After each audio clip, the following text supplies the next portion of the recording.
오늘 성경 말씀은 이사야 6장 8절입니다. 이사야는 남유다에서 우시야 왕이 죽던 주전 739년경에 예언을 시작해서 요담, 아하스 그리고 히스기야 왕이 재위하던 주전 700년경까지 4대 왕에 걸쳐 활동하던 선지자입니다. 이 시기 북왕국 이스라엘은 멸망했고 이사야는 남왕국 유다에 하나님의 뜻을 전하였습니다. 그가 전한 내용은 크게 두 가지로 죄에 대한 책망과 회개에 따른 회복이었습니다. 그런데 이 회복의 메시지는 놀랍게도 장차 메시아가 이 땅에 와서 우리 대신 죄를 짊어지고 죽으심으로 우리를 의롭게 하신다라는 예언의 말씀이 선포되어 있습니다. 우시야 왕이 죽던 해에 이사야는 하나님께 선지자의 사명을 받았습니다. 그는 부정한 자신이 성전에서 하나님을 배웠으므로 망하게 되었다고 한탄했습니다. 그때 스랍이 와서 이사야의 입술에 제단에서 집은 빈 숯을 대면서 이것이 내 입에 닿았으니 내 악이 제하여졌고 내 죄가 사하여졌느니라 라고 선언했습니다. 이 땅의 인간 중 어느 누구도 죄를 사할 수 없습니다. 죄를 씻는 일은 인간의 영역이 아닙니다. 죄 용서는 오직 하나님만이 하실 수 있습니다. 그래서 하나님은 먼저 이사야의 죄를 용서하신 후 그에게 사명을 주셨습니다. 이렇게 먼저 깨끗함을 받은 후 사명을 받은 이사야처럼 예수님의 보혈로 죄 씻음을 받은 우리도 사명을 받았습니다.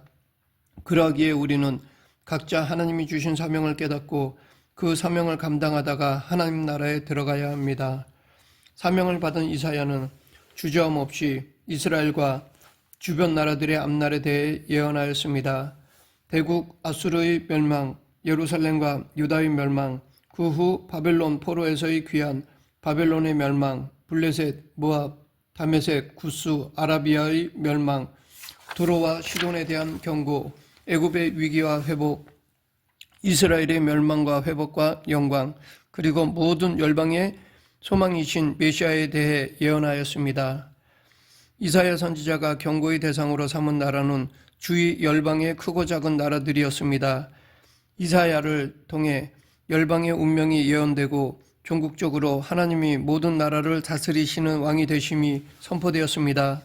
온 우주의 통치자는 오직 하나님 한 분이시고 그분의 뜻에 따라 나라와 세계의 운명이 결정된다는 사실이 확인되었습니다. 이사야 선지자의 메시지는 너희가 회개하지 않으면 멸망당한다라는 너무나도 직설적이고 엄중하며 권위 있는 말씀이었습니다. 비록 당장 듣기에는 힘들어도 이런 경고의 말씀이 있는 것 자체가 그 말씀만 순종하면 멸망하지 않고 살 수 있는 길이 있다는 뜻입니다. 그렇기에 이 절망의 메시지는 역설적이게도 희망의 메시지입니다. 이런 면에서 선지자의 역할은 매우 중요합니다. 그러나 오늘날 이사야와 같은 선지자가 없습니다. 다만 선지자가 전하는 것과 동일한 메시지를 선포할 수 있는 우리가 있을 뿐입니다. 하지만 비록 외치는 자는 바뀌었지만 메시지는 동일합니다. 회개하라, 그렇지 않으면 멸망당할 수밖에 없다.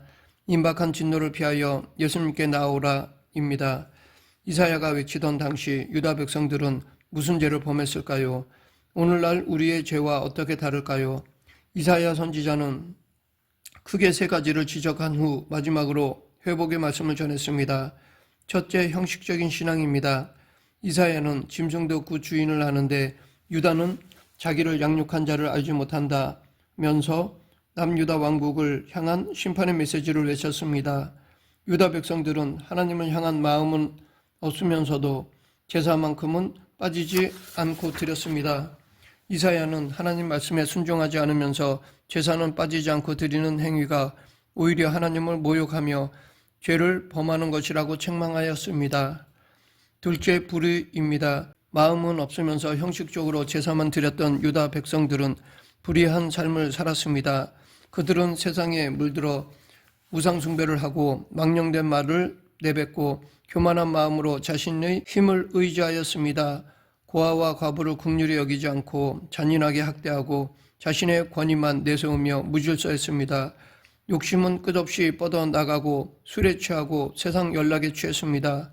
거짓과 불의로 가득 차 뇌물을 밝히고 도덕적으로 해이해졌습니다. 이처럼 백성들은 죄된 생활에 빠져 있었습니다. 그때 이사야 선지자는 백성들의 잘못을 묵인하거나 두루뭉실하게 말하지 않았습니다. 그들의 죄악을 적나라하게 지적하였습니다.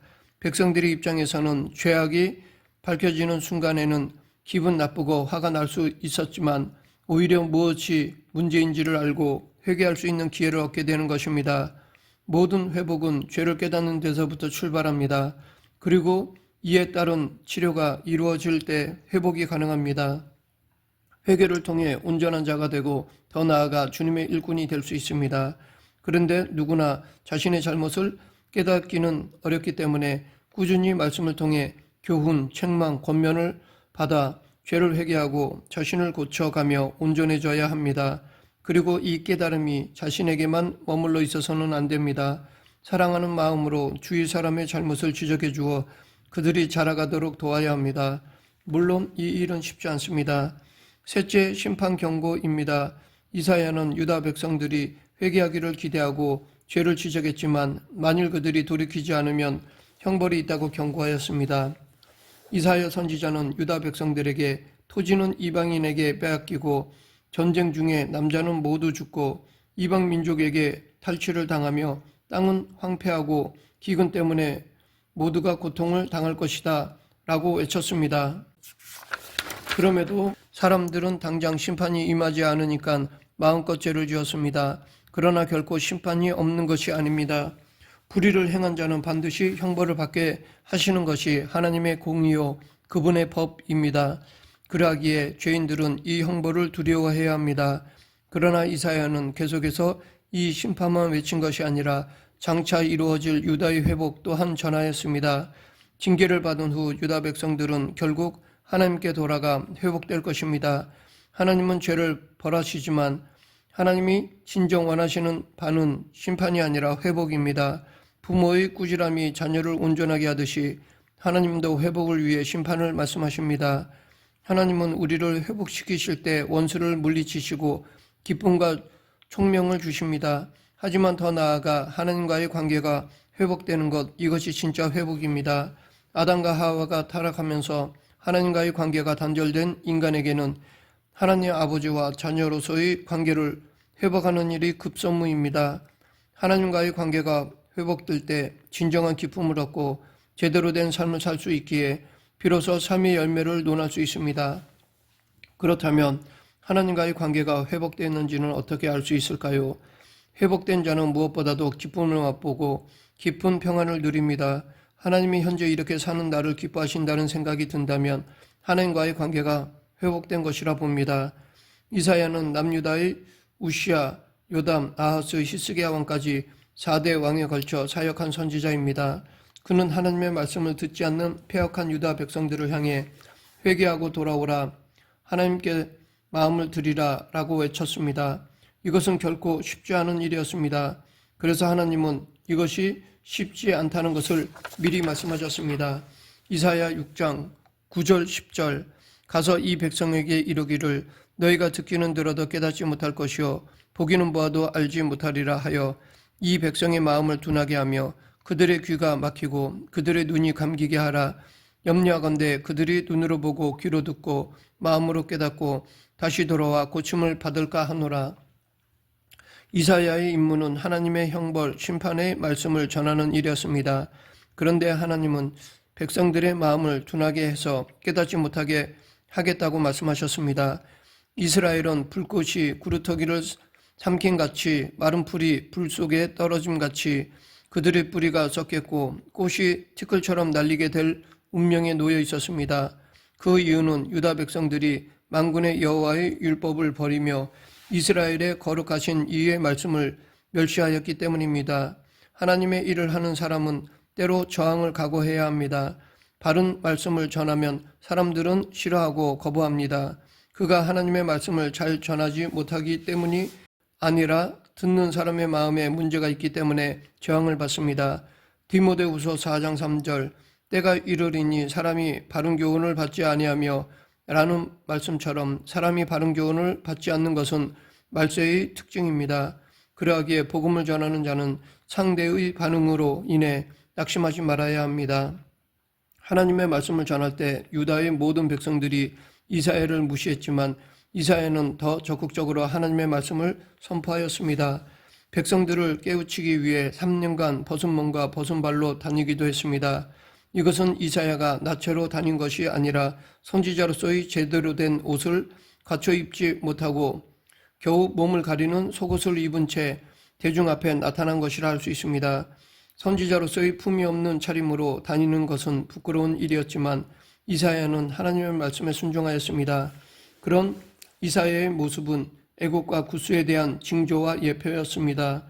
애국과 구스는 남유다가 의지하는 강대국이었지만 장차 그 백성들이 수치스러운 모습으로 포로로 잡혀갈 것이니 그런 이방 나라를 의지하지 말라는 메시지였던 것입니다.